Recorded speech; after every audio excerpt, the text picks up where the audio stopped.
मोदी जी का मेरे को नए काम के बारे में पता लगा है। मोदी जी ने आजकल प्रधानमंत्री पद छोड़कर डीलरशिप चालू कर दी है। क्या है अडानी अंबानी ऐसा क्या है इनमें जो उनसे लोन माफ कर रहे हैं? गवर्नमेंट और कॉर्पोरेट इन दोनों का एक नेक्सस काम कर रहा है जो कि आम जनता के हित में नहीं। मोनोपोलिस्टिक स्टेट क्रिएट हो रहा है जहाँ पे स्टेट का भी इंटरवेंशन है कैपिटलिस्ट को बढ़ावा देने के लिए। एक्शन क्यों नहीं होगा? क्योंकि सेंट्रल में आपको पता है कौन है, वो क्यों एक्शन होने देना चाहेंगे।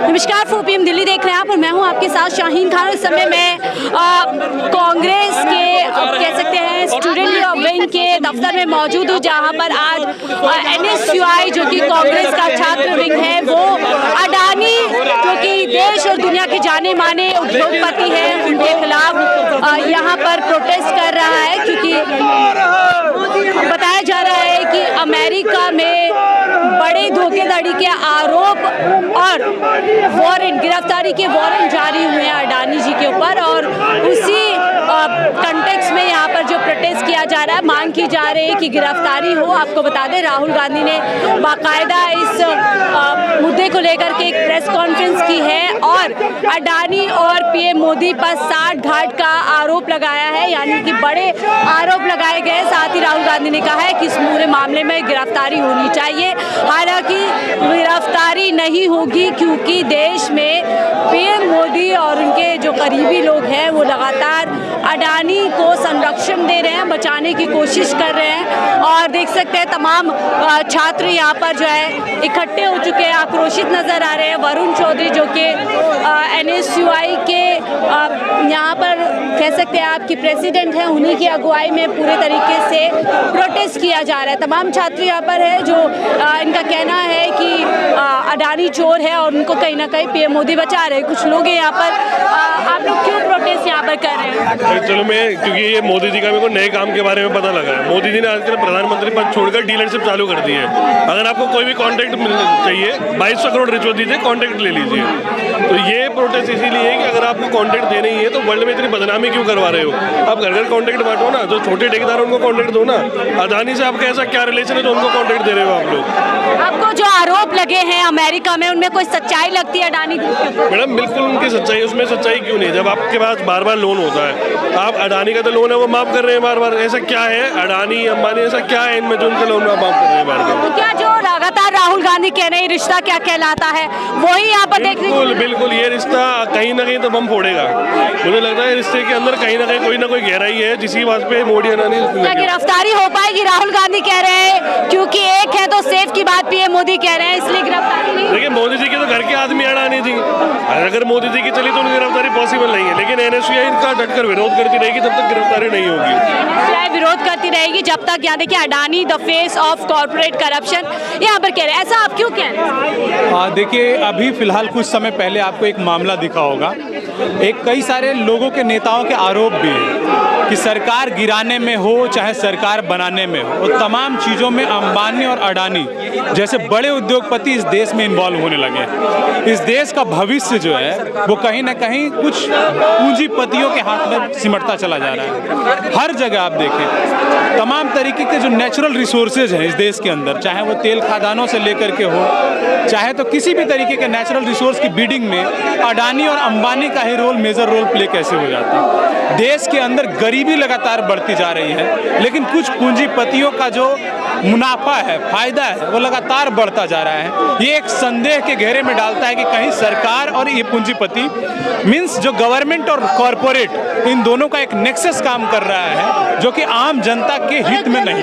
बीजेपी की तरफ से भी जवाब दिया गया है कि कांग्रेस को रास नहीं आ रहा है, बर्दाश्त नहीं हो रहा है, जो देश लगातार बढ़ रहा है। ऐसे बड़े बड़े आप कांग्रेस के टाइम में देखिए, कांग्रेस जो है स्पेशल इकोनॉमिक जोन जैसी पॉलिसी लेकर के आती है, जिसमें कि इस देश के अंदर तमाम ऐसे हब तैयार किए जाते हैं जहां की बिजनेस के अंदर कंपटीशन को डेवलप किया जा सके। लेकिन बीजेपी के टाइम में ये एक मोनोपोली बनती जा रही है कि बिजनेस जो है वो कुछ ही लोगों के हाथों में सिमट करके रह जाए। तो ये इस तरीके का एक टेंडेंसी बीजेपी आरोप लगाती है राहुल गांधी बिजनेसमैन के खिलाफ है, बिजनेस के खिलाफ है, तभी इसी तरीके की चीजें करते हैं। बिजनेसमैन के खिलाफ कैसे हो सकता है कोई भी देश का? जो भी चीजें देश की प्रगति में आगे आ सकती हैं, देश को आगे ले जा सकती है, उसमें आपको कैसे लगता है कि कोई नेता, कोई लीडर जो है इसके खिलाफ जा सकता है? मसला उस चीज का है ही नहीं। मसला है कि जो वेल्थ का कंसंट्रेशन, पूंजी का कंसंट्रेशन जो है वो कुछ लोगों के हाथों में चला जा रहा है, उस चीज के खिलाफ। मोनोपोली, जो राहुल गांधी ने भी सफाई दी थी कि मैं मोनोपोली के खिलाफ हूँ, लगातार देश में मोनोपोली हो रही है। आप क्या कहेंगे सर, जो आज एक बड़ी प्रेस कॉन्फ्रेंस जो है, गंभीर आरोप लगाए, सीधा सीधा पीएम मोदी को बताया गया कि साठगांठ है अडानी जी के साथ। मैम, आप सिर्फ ये अडानी जी की बात नहीं, आप रिलायंस सेक्टर को ले लीजिए, किसी भी सेक्टर को ले लीजिए, चाहे कॉन्ट्रैक्ट फार्मिंग का हो, चाहे फर्टिलाइजेशन का इश्यू हो, मतलब आम जनता तक बात पहुंच ही नहीं रही है। एक मोनोपोलिस्टिक स्टेट क्रिएट हो रहा है जहाँ पे स्टेट का भी इंटरवेंशन है कैपिटलिस्ट को बढ़ावा देने के लिए, चाहे अमेजन जैसी कंपनियों को।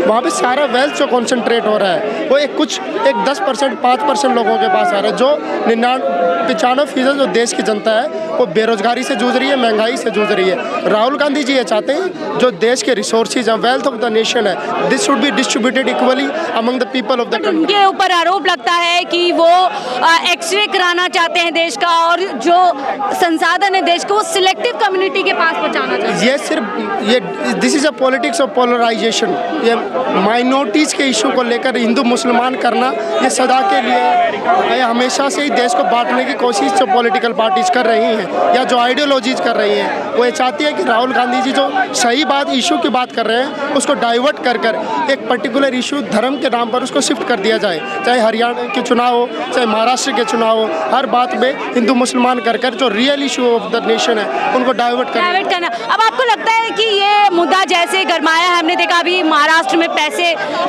कई करोड़ रुपए पकड़े गए, पीएम मोदी कहते हैं वो भ्रष्टाचार के खिलाफ एक तरीके की गारंटी है, तो क्या एक्शन लेते हुए नजर आएंगे? आज वही पीएम मोदी है जो टेम्पो की बात कर रहे थे लोकसभा चुनाव में कि टेम्पो को देखिए, लेकिन आज महाराष्ट्र में उन्हें अपने टेम्पो को देखने की ज़रूरत है, किस तरीके से खरीद फरोख्त हो रही है या हॉर्स ट्रेडिंग की जा रही है इन्फ्लुएंशियल पीपल की। यदि इन लोगों का इन चीज़ों का अगर हम इग्नोर कर देंगे तो we will diverted from the real issue of the country. इस प्रकार से देश नहीं चलाया जा सकता, क्योंकि अगर महाराष्ट्र और गुजरात के आप इकोनॉमिक्स देखेंगे, वहाँ की पॉलिटिकल इकोनॉमी देखेंगे, तो वहाँ पे 3% जो ऊपर के लोग हैं, वहाँ पे इकोनॉमिक रिसोर्सेज चाहे सोशल रिसोर्सेज, वो हर जगह पे अपना डोमिनेशन दिखाते हैं। और उन्हीं स्टेट्स में जो प्रवासी मजदूर हैं और जो नीचे के तबके के लोग हैं, दलित समाज के लोग हैं, वो हमेशा इग्नोर किए जाते हैं। बड़ी बात कह रहे हैं यहाँ पर कि जो देश के मुद्दे हैं, बेरोजगारी है, लगातार जो आप देख सकते हैं हिंदू मुसलमान की चीज़ें बढ़ती जा रही है, उनको डाइवर्ट कहीं ना कहीं ऐसे मुद्दों से डाइवर्ट किया जा रहा है। बीइंग अ यूथ, आपको क्या लगता है कितना अहम ये मुद्दा हाईलाइट करना ज़रूरी है और देश की गवर्नमेंट को उस पर एक्शन लेना ज़रूरी है? जैसा हम NSUI से, हमें सबसे बड़ा मुद्दा यही लग रहा है कि ये मुद्दा हाईलाइट होना चाहिए, क्योंकि जो आम लोग हैं उन्हें ये पता चलना चाहिए कि देश में क्या हो रहा है, नेशनल पॉलिटिक्स में क्या हो रहा है, इंटरनेशनल पॉलिटिक्स में क्या हो रहा है। क्योंकि ये जो अहम मुद्दे जो ऊपरी मुद्दे लगते हैं ये, पर जब असलियत में आप इसे देखा जाए तो ये ज़मीनी मुद्दे हैं, क्योंकि ज़मीनें जो लोग होते हैं, जो आम आदमी होते हैं, उन्हें ये मुद्दों के बारे में पता ही नहीं चलता है। और यही जो ऊपरी मुद्दे लगते हैं, that is the core issue of India which needs to be highlighted in today's time. ठीक है, लेकिन हम देश में देखते हैं बार बार एक बड़े उद्योगपति में नाम आता है अडानी का, और हमारे देश में वो आप लोग भी कह रहे हैं कि वो चोर है। क्या लगता है देश की गवर्नमेंट बार बार उनकी जो छवि है उसको पॉलिश करने के लिए देखते हैं बीजेपी पीसी पे पीसी करती है और उल्टे आरोप जो है कांग्रेस पे ही लगा देती है? क्योंकि ये नेक्सस बना हुआ है ना, एक आप बात समझने की कोशिश कीजिए, ये गवर्नमेंट, सेंट्रल गवर्नमेंट और अडानी अंबानी जी के बीच में एक नेक्सस बना हुआ है। हमारी इशू कोई बिजनेसमैन के साथ नहीं है, ना तो कोई वर्कर के साथ है। हमारी इशू है कि जो नेक्सस बना हुआ है, आप चाहे कोई भी कंट्री में देखें, आप अमेरिका में देखें, वहाँ डीप स्टेट चलता है, वहाँ जो कॉर्पोरेट्स है वो ओपनली फंड करते हैं। जब आप ओपनली इंडिया में फंड कर रहे हो ना, आप आगे आके बोलो ना कि हम फंड कर रहे हैं। आप पीछे झूठ क्यों बोलते हो कि हम किसी को फंड नहीं कर रहे हैं, हम बायस्ड नहीं है? आप ओपनली करो। आप क्यों एक नेक्सस बना के बैठे हो और एक स्पेसिफिक पार्टी को आप प्रमोट कर रहे हो, स्पेसिफिक पार्टी को फंड कर रहे हो? So this is the issue that we are trying to highlight. चंदे का धंधा और फिर बैक टू बैक जो ये पूरी चीज़ें सामने आई हैं, खासतौर से अडानी ग्रुप के बारे में, इनका कोई को रिलेशन आपको लगता है, जुड़े हुए लगते हैं आपस में? ऑब्वियसली जब अगर आप देखा जाएगा ये सीन, तो अदानी अंबानी मोदी जी जो भी सेंट्रल में है, ये एक नेक्सस बना हुआ है, क्योंकि बिना एक नेक्सस के कोई ऑपरेट नहीं कर सकता है। बिना संरक्षण दिया जा रहा है। हाँ, संरक्षण डेफिनेटली दिया जा रहा है। एक्शन होगा, आप लोग आवाज उठा रहे हैं? नहीं, एक्शन नहीं होगा, क्योंकि आप जानते हो सेंट्रल में कौन एक है तो सेफ है, जो राहुल गांधी कह रहे हैं, ऐसा ही है क्या? हाँ, यही है, बात तो यही है, पर एक्शन क्यों नहीं होगा? क्योंकि सेंट्रल में आपको पता है कौन है, वो क्यों एक्शन होने देना चाहेंगे? बात ये है सबसे। बिल्कुल यही बात राहुल गांधी जी ने भी आज कही है कि हम एक्शन की मांग कर रहे हैं, पर हमें पता है एक्शन नहीं होगा, क्योंकि पीएम मोदी देश में कहते हैं एक है तो सेफ है, और देश जानता है कि कौन एक है और कौन एक साथ रहने से सेफ है। बहरहाल ये जो आरोप, ये जो खुलासा